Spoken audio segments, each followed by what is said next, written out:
Welcome back to the news today. This is the Daily Debate, Israel Elections 2015. And it's still all about Netanyahu and Obama. The Israeli Prime Minister's speech to Congress is due to take place just 2 weeks before the Israeli elections. And since the day it was announced, it provided a steady stream of tension between the Israeli government and the U.S. administration. Now, Politico reports that Israeli ambassador to the U.S., Ron Dermer, met with 7 Jewish Democratic members of Congress who reiterated concerns that the speech was forcing them to choose between their president and Israel, and even forcing them to consider a boycott of the speech. With me to look at all of this ongoing tension, never-ending tension, is Professor of Political Science, Dr. Hani Zubida. Good evening. Hi, good evening. And Amir Oren, Defense and Government Analyst for Haaretz. Good evening. So Netanyahu is just not backing down. If you have Democrats in the United States saying, listen, you're coming between us and our president, and still he says it's his duty to go to Congress and talk about Iran. Yes, but we're still a month away from the date due. And surely there will be some domestic crisis here which will force him to cancel his visit. The Pope Francis, has just announced that he is going to address a joint session of Congress later this year. I wonder who they would like to choose, if they have a choice between Netanyahu and the Pope. But, you know, the leader of Ukraine has just been there. He got a standing ovation, several standing ovations, and his call for arms for the Ukraine was widely supported, but it didn't matter because President Obama has decided for other reasons not to do it now. Netanyahu can speak to Congress, can be photographed and telecast back home. It wouldn't matter. And now that his main claim to fame as being the expert on U.S.-Israeli relations is in doubt because the Israeli public sees that not only has he not improved the relationship, it is now at its nadir. Quite the opposite. So it's a good point that Netanyahu he's extremely eloquent. He gives wonderful speeches at the UN. I mean, he's a good guy in English to speak. He's a good guy in English. So what is this going to do to him in Israel, that his big strength is no longer a strength? He's a good guy in English. He's Mr. Security, and he knows all about the economy. Our relationship with the United States is at the verge of being at the worst ever. Economically, we're doing as bad as any other OECD country, probably the worst country. Security-wise, he has not taken care of You're not anything. painting a very good picture here. Well, look here.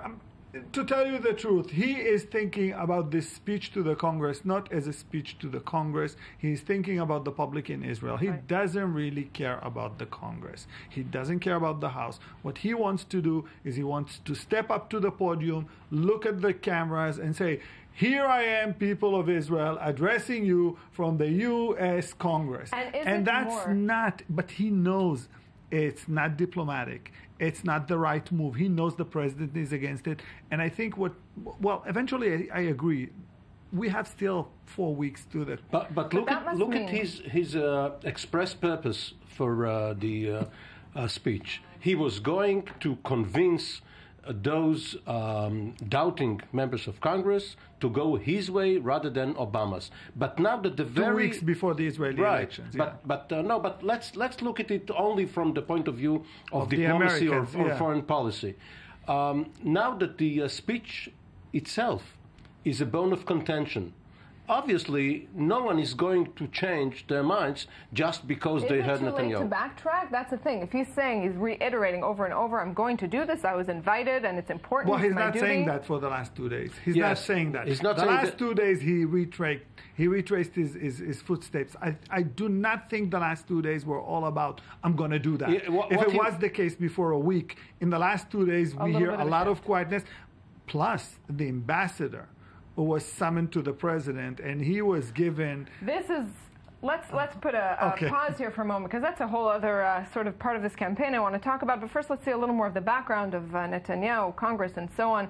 Eli Ochenberg has a closer look at the ever-deepening divide between Netanyahu and the Obama administration. The Netanyahu Congress speech saga is not over, and despite the extensive criticism, the Israeli Prime Minister has no intention of backing out of the speech. On the contrary, Netanyahu stepped up his attacks against the U.S.-led efforts to reach a nuclear agreement with Iran, warning that the reported progress between six world powers and Tehran was being made on Iran's terms. Behind the scenes, there are attempts to calm the atmosphere, but Democratic Party members in Congress are debating whether to skip Netanyahu's address in the joint session next month as a protest against the exclusively Republican leadership invitation.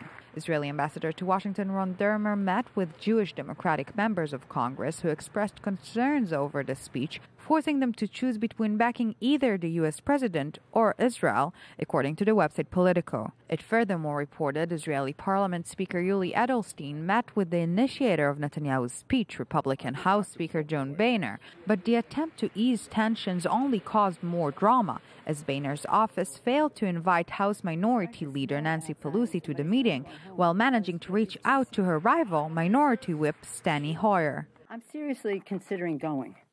I mean, as I said, as of now, it is my intention to go. It's still my hope that the event will not take place. But as for now, it seems both Edelstein and Dermer's attempts are not so successful, as many of the Democratic Party members are still considering embarrassing Netanyahu and bailing out on the Congress speech session. The U.S.-Israeli relationship is in dire need of a dermatologist because the ambassador got under their skin, under the American skin. Does he need to be removed? Is the real question. Yes. He's on the verge. Does he need to be extracted he's on the verge of being considered persona non grata. Let's not forget one important thing. The Ministry of Foreign Affairs is not in charge of the ambassador to New York. The ambassador to Washington. The ambassador to Washington is working under the Prime Minister in Israel for years and years. He's exterritorial. He does not even talk to the Foreign Minister in Israel.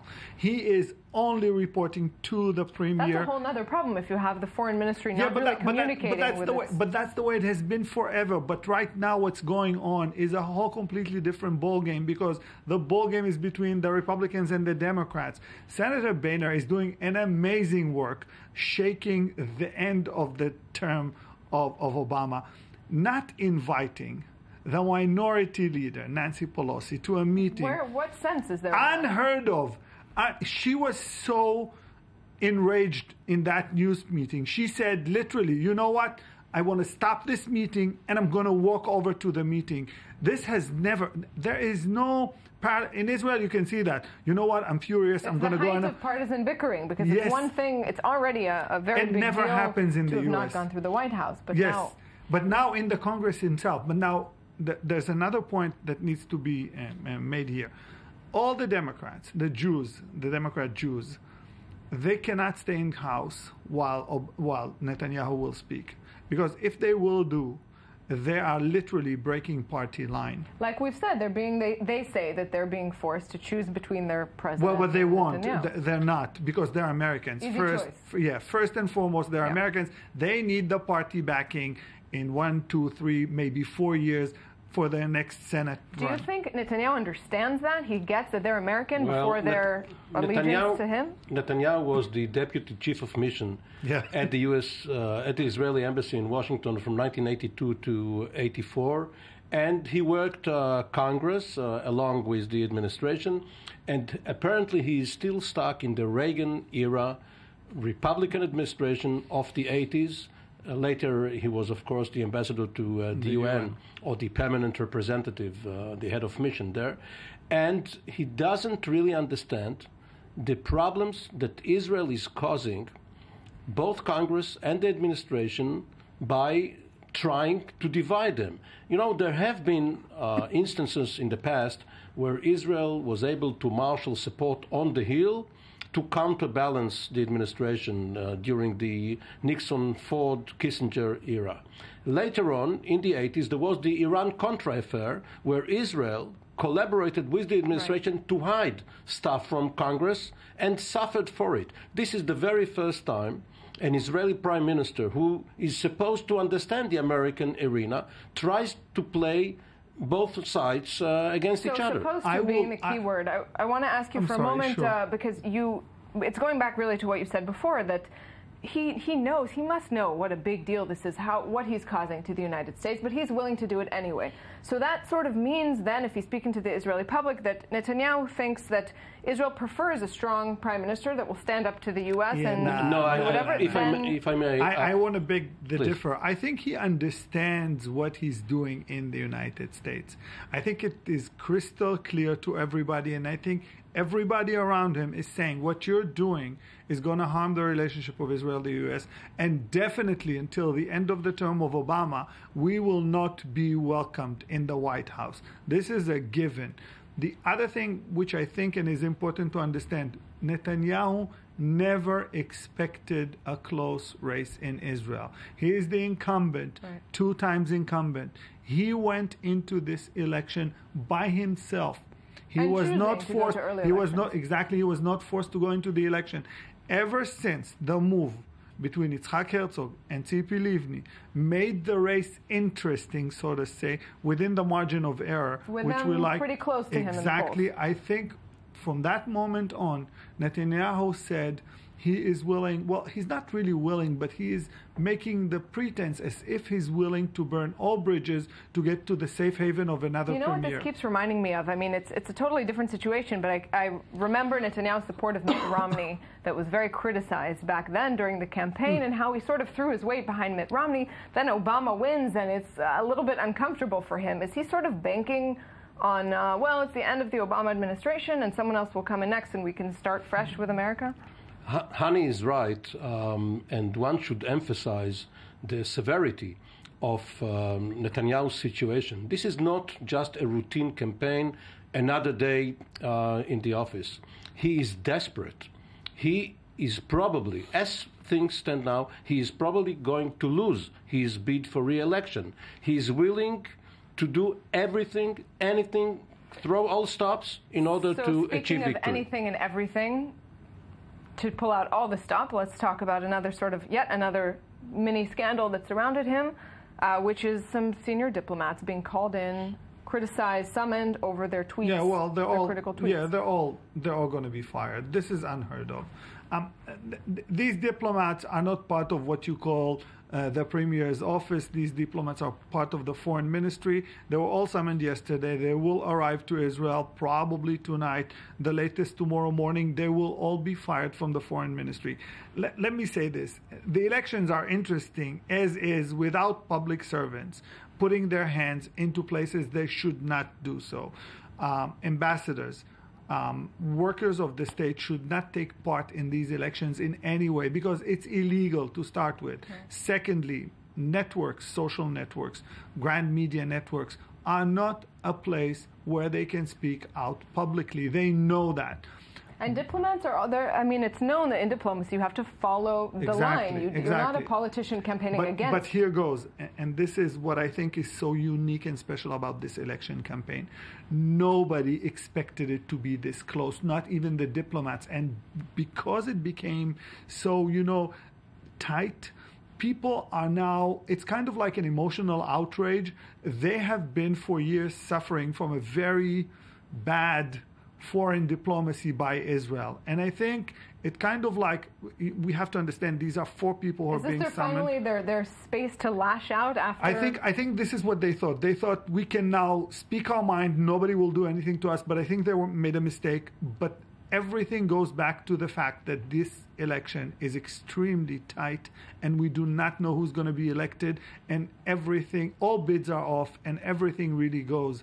And that's a problem. Foreign service officers, be they ambassadors, consuls, or secretaries in the respective missions, are trained and experienced enough to agree, or at least not to disagree, with the substance of their political echelon's policy.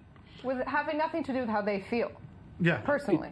This is of course, diplomats are trained to lie for their country, and it is not. I was thinking to put it more diplomatically. It is not for them to question the motives of their superiors, because ostensibly their superiors are exposed to much more classified data, and in their wisdom, they probably chose the right path. It is only for the diplomat to convey it to the host country. Is that sort of a sign of how bad it's getting? Yes, but it's a matter of style, not substance, because Netanyahu has grated on people's nerves. The way he has done this latest ploy with the congressional session, this is not how you go about it in foreign relations. Even if you want to make a tactical move, you don't do it in such a way as to poke it in the president's eyes. You will need this president and the people of America and Congress for many years. I think nobody's understanding that. Unfortunately, it's all the time we have, but you have everyone poking each other in the eye, not really realizing the implications. But as you said, in 2 months, less than 2 months even, a lot can happen. So we'll see where it goes. Dr. Hani Zubida Amir Oren, thank you very much, as always, for being with me. And we're going out for just 2 minutes, and we'll be back with One on One. Don't go anywhere.